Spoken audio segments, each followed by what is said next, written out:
My name is George, I'm from Athens, Greece. I'm practicing the hobby of modelism for the last 50 years. I've tried to make a model that it says a story. She's not the first model of Bismarck I've done in my life. It happened a few years back to get along with wargaming and to see the way World-of-Worship represent Bismarck.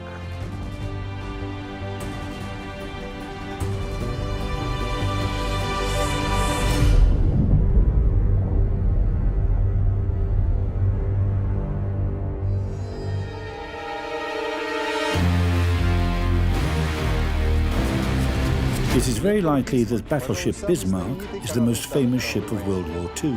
For some, she was a source of pride. For others, she was the sword of Damocles hanging over the Atlantic Ocean, the body of water through which the most vital British sea routes pass. The ship was a perfect incarnation of the prevalent idea of that time that only steel giants equipped with powerful guns and thick armour could truly rule the seas. Battleship Bismarck represented the greatest triumph of that idea, and her fate its grand fall.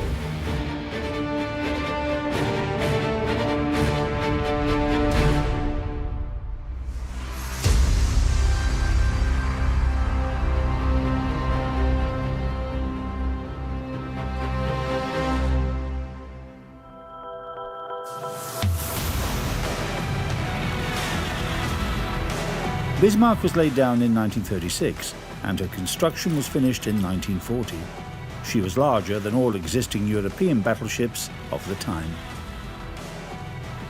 Length 250.5 meters, width 36 meters, draft 10.2 meters, maximum combat displacement 50,900 tons. 40% of the ship's combat displacement was allocated to her armour, meaning that Bismarck had great armour.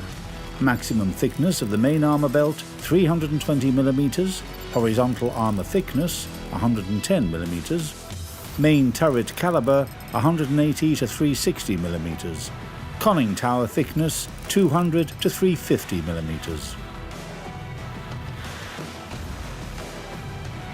The primary weapon of the battleship, her main caliber, was 4 twin turret mounts. SKC 34 gun caliber, 380mm.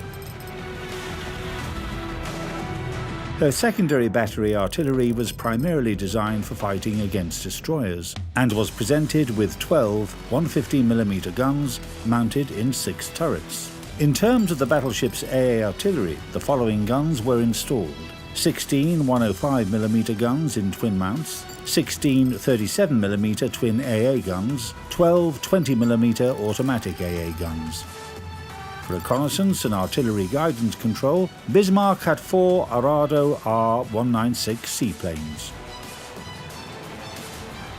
The battleship's propulsion consisted of 12 Wagner superheated boilers and 3 gear turbines manufactured by Blohm & Voss and could produce up to 138,000 horsepower.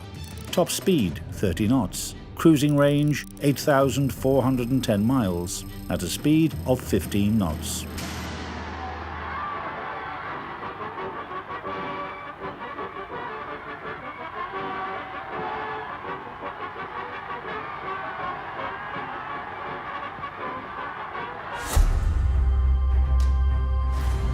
A grand ceremony marking the occasion of battleship Bismarck entering service was held on August 24, 1940. The same night, the ship had to repel a British air raid on the shipyard in Hamburg. The battleship didn't take any damage. Meanwhile, Kriegsmarine Command had developed a detailed plan of operations for their surface ships. Their strategic task was to put pressure on Allied communications in the Atlantic Ocean.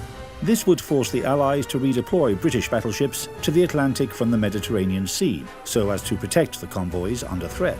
This would shift the balance of power in Germany and Italy's favour in the Mediterranean. On May 19, 1941, Bismarck set out on her first combat raid. Heavy cruiser Prince Eugen joined Bismarck for the raid. 2 days later, the British Admiralty received a message that 2 heavy German ships had been spotted near Norwegian shores. The home fleet was put on an alert. while battlecruiser Hood and battleship Prince of Wales were sent to intercept the raiders. An alarm went off on Bismarck in the morning of May 24. The British ships had been spotted to port. The British opened fire from 22 kilometers at 5:52 a.m. 3 minutes later, Bismarck responded, firing salvos at the leading enemy ship, battlecruiser Hood. The enemies were getting closer to each other. In just a few minutes, a shell from Prince Eugen started a fire aboard Hood, and Bismarck got hit 3 times by shells fired from Prince of Wales. The German battleship fired a 5th salvo at the English battlecruiser. Within mere seconds, an enormous explosion broke Hood in 2 parts. After the beauty and pride of the British Navy, the mighty Hood, as the battlecruiser was called on the shores of the foggy Albion, had been destroyed. Bismarck began firing at Prince of Wales and forced her to withdraw from the battle after 3 successful hits. In just 30 minutes, the German ship had demonstrated her exceptional combat capabilities. However, Bismarck was also damaged during the fight. While the damage hadn't reduced the battleship's combat capabilities, she was nevertheless ordered by command to abort the operation. Due to the flooding caused by the British shells, Bismarck was listing to port. Her top speed was reduced to 28 knots and her fuel tanks were damaged. I didn't choose to present a ship like it's fresh out of the shipyard. I tried to present a ship that has been battered by the weather. It was battle-scarred, so there is a lot of rust. If you go to real life during battlefield, you will see sailors trying to repair daily stains of rust or stains of damage. The Battle of the Denmark Strait on May 24 was a turning point in Bismarck's history. The English had mobilized almost all of their forces in the North Atlantic to search for Hood's killer. Even some escort ships and a task force from Gibraltar were engaged in the hunt.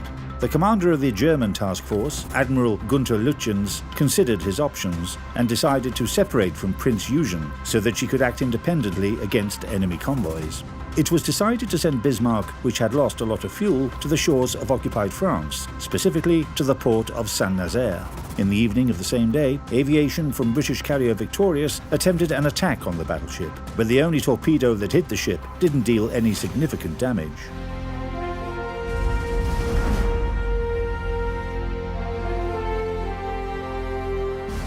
A lot of people considered that the Swordfish was out of date at the beginning of World War II, and in a sense that's true. But when it was designed in 1935, it was an extremely useful and good aircraft. Its speed was good for the day at 139 miles per hour, and its capability for carrying a torpedo was exactly what the Navy needed. Fairey's Swordfish performance characteristics. Length 11.07 meters, wingspan 13.8 meters, maximum takeoff weight 4,036 kilograms, engine Bristol Pegasus 3M, 690 horsepower, top speed 222 kilometers per hour, combat load 3 bombs, bomb weight 227 kilograms, torpedo 702 kilograms. If you will notice in the model itself, the top of the turrets is painted yellow. The commanders of the ship decided on most probably on the 26th of May, the top of the turrets to be painted yellow, so it will be an aerial recognition way until the German airplanes, the Luftwaffe, will provide air cover for the ship coming back. Night fell, and Bismarck managed to lose her pursuers. The next day, the battleship started sailing east as fast as possible. By the end of the day on May 26, Bismarck had approached the area controlled by the Luftwaffe, while the British were right behind the battleship. The closest of them to the German battleship was the task force from Gibraltar, of which aircraft carrier Ark Royal was a part. At 8:47 p.m, 15 Swordfish aircraft divided into squadrons of 3 and commenced their attack on Bismarck. Very few aircraft would have been able to battle their way through the extremely poor weather conditions of that night and locate and find the Bismarck to be able to launch torpedoes and cripple it.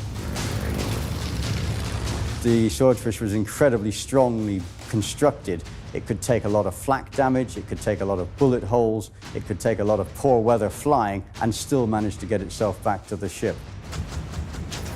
The Swordfish has no canopy or cover or closed-in cockpit area. The telegraphist air gunner, or TAG, operated only a single Lewis K machine gun, but again, this was very, very small machine gun really for its own self-defense.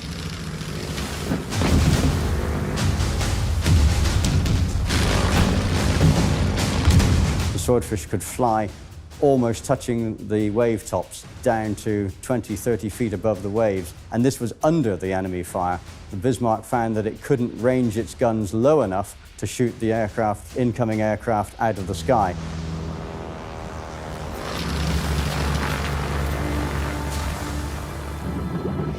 One of 2 torpedoes released from the Swordfish hit Bismarck's aft, jamming her rudders and causing the ship to turn in a circle. As darkness fell, the ship was spotted by some British destroyers that didn't give the wounded giant any chance to rest during the entire night. In the morning of May 27, the final act of Bismarck's dramatic odyssey concluded. British battleships Rodney and King George V appeared on the horizon and opened fire at the German ship while on approach to their target. Bismarck immediately responded in kind, but due to the damage she had received over the course of previous days, her salvos weren't able to reach the British ships. The battleship fought fiercely and desperately for an hour. By 9:30 a.m., Bismarck's main armament had been destroyed. 10 minutes later, her secondary guns broke down, and at 10 a.m., her last 20mm automatic gun went silent. Bismarck, despite being rendered useless, was still afloat, and her combat flag was still raised overhead. Her fate was sealed at 10:39 a.m. when she was hit by torpedoes launched from English cruiser Dorsetshire, listed to port and sank.